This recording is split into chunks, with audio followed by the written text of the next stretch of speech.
नमस्ते, मैं हूं ईशान। स्वागत है आप सभी का friendlyindian.com पर। पुलवामा में 14 फरवरी 2019 को पाकिस्तान ने जैश ए मोहम्मद के थ्रू एक कायराना हमला करवाया और जिसमें सीआरपीएफ के 44 जवानों को वीरगति प्राप्त हुई। उनकी 13वीं कंप्लीट होने से पहले 12वें दिन भारत ने पाकिस्तान की सीमा में घुसकर सर्जिकल स्ट्राइक्स करते हुए वहाँ पर जो आतंकी ट्रेनिंग कैंप था उसमें लगभग 200 से 300 आतंकियों को मार गिराया। पूरा देश गदगद है कि ये रिस्पॉन्स होना चाहिए एक शक्तिशाली देश का कि जो हमारे ऊपर आतंकवाद करेगा उसको इस प्रकार के परिणाम भुगतने पड़ेंगे। पूरे देश में खुशी की लहर है, लेकिन कुछ लोग बहुत दुखी हैं, अंदर ही अंदर मरे जा रहे हैं। भाई उनको बहुत प्रॉब्लम हो रहा है। कौन है ये लोग? ये वो लोग हैं जो भारत की आज की सबसे बड़ी परिवारवादी पार्टी जो है उसको चला रहा है। और उन्होंने 50 वर्षों में लास्ट जो बहुत सारे चाटुकार, पिद्दी, गुलाम पाले हुए हैं, उनकी विचारधारा, उनकी बातों को, उनके परिवार का समर्थन करने वाली वो लोग बहुत दुखी हैं। महाठगबंधन दुखी है। क्यों?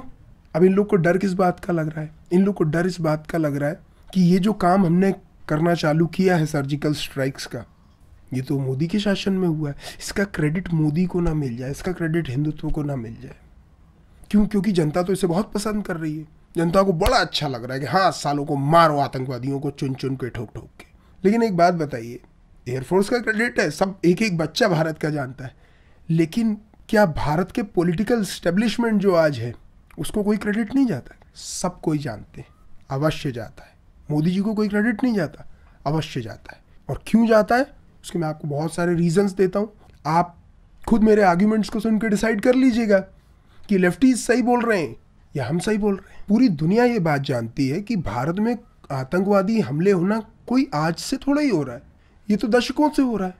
और भारत के रिसेंट इतिहास का सबसे बड़ा आतंकवादी हमला 2008 में हुआ था, ताज होटल मुंबई में, जिसे हम 26/11 के नाम से जानते हैं, जिसमें 170 के आसपास सिविलियंस मरे थे। 20 एक फॉरेन नेशनल थे जिनमें से, और सिविलियंस और आज मिलिट्री पर्सनल मरे। कोई भी जानता है कि सिविलियंस का मरना किसी भी आतंकवादी हमले में कहीं बहुत ज़्यादा खराब माना जाता है बजाय मिलिट्री पर्सनल के। उस समय हम पाकिस्तान पे सर्जिकल स्ट्राइक्स कर सकते थे, कैंप जाके उड़ा सकते थे, उनका जो एयर स्पेस है वायलेट करके, जैसे अभी हमने किया। हमने नहीं किया। क्यों नहीं किया? अरे उस समय हमारे बहुत महान इकोनॉमिस्ट, बहुत ही ज्ञानी रिमोट कंट्रोल प्राइम मिनिस्टर थे। उनका रिमोट कंट्रोल करने वाली इटली की माता जी थी। बहुत ज्ञानी पिड्डी लोग थे उनके आसपास, चाटुकार, बहुत ज्ञान रखते हैं, जो सेकुलरिज्म सब सारी आइडियोलॉजीज, कम्युनिज्म सब जानते हैं, वो बहुत ज्ञानी लोग हैं। उस ज्ञान का पूरा आउटपुट क्या निकला था? हमने क्या किया था? कुछ नहीं। क्या उस समय हमारे पास एयरफोर्स नहीं थी? क्या उस समय हमारे पास मिराज 2000 नहीं थे जिन प्लेन से हमने आज अटैक किए? थे। वो तो हमारे पास 70s, 80s, 1990s, 2000 से हैं, तभी हमारे पास प्लेन्स थे, एयरफोर्स भी थी। ऑब्वियस सी बात है, कंपैरेटिवली 2008 के कंपैरिजन में आज इंडियन मिलिट्री स्ट्रॉन्गर है। पाकिस्तान की मिलिट्री भी कई चीज़ों में स्ट्रॉन्गर है, इकोनॉमिकली वो वीक हुए। पॉइंट ये कि हम उस समय भी पाकिस्तान से हर चीज़ में बेटर थे, आज भी बेटर हैं। और सर्जिकल स्ट्राइक्स हम तब भी कर सकते थे। जैसे उस समय के ऑफिसर्स आज अभी भी बताते हैं कि भाई हम लोग बिल्कुल तैयार थे, कि मतलब मिलिट्री का पूरा प्लान था, महीने भर तक वो तैयार थे कि हम जाके सर्जिकल स्ट्राइक्स करते हैं 2008 में। लेकिन इन्होंने ग्रीन गो नहीं दिया, हमारे महान नेताओं ने। और उस समय इनके पास कितना बड़ा जस्टिफिकेशन था। आज तो कंपैरेटिवली इतना बड़ा जस्टिफिकेशन है भी नहीं कि भाई 44 मिलिट्री पर्सनल आपके मर गए। लेकिन उस समय कितना बड़ा था, 170 सिविलियन, इधर 3-4 दिन तक वो अटैक चले थे, लाइव टेलीकास्ट कर दिया था यहाँ की महान कुछ पत्रकारों ने।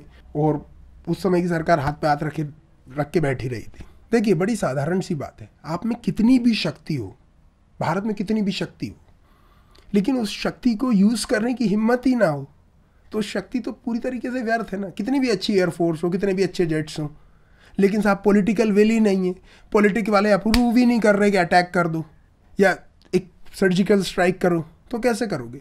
इसलिए पॉलिटिकल क्रेडिट जाता है। और जो लोग लगभग निष्पक्ष लोग हैं, या फिर मैं बोलूँ कि जो खुले विचारों से सोच सकते हैं कि क्या सही है क्या गलत है, वो लोग अप्रिशिएट भी करते हैं। रतन टाटा ने कहा और बहुत सारे लोगों ने कहा कि नहीं, इसका क्रेडिट पॉलिटिकल लीडरशिप को भी जाता है और एयरफोर्स को भी जाता है, जो बात सच है।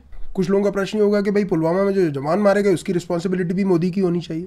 बिल्कुल होनी चाहिए।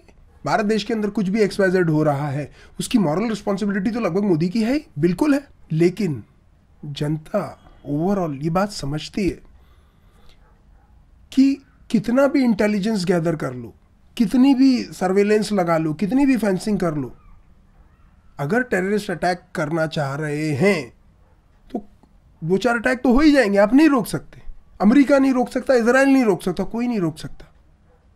तो 10,000 पत्थर अगर आप पे कोई मारेगा, आप 9,990 रोक लोगे अपना दिमाग लगा के, सर्वेलेंस लगा के, 10 फिर भी लग जाएंगे, वही न्यूज़ में आएंगे जो आते हैं।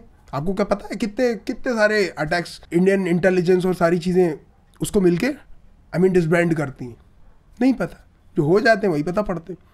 तो जनता ये समझती है कि हाँ भाई इसको और अच्छा कर लो, लेकिन असल सॉल्यूशन ये थोड़ा ही। असल सॉल्यूशन ये है कि जो आप पे अटैक करने का सोच रहा है उसको पहले ही जाके ठोक दो, और जहाँ पे वो ट्रेनिंग ले रहे हैं वहीं पे जाके ठोक दो।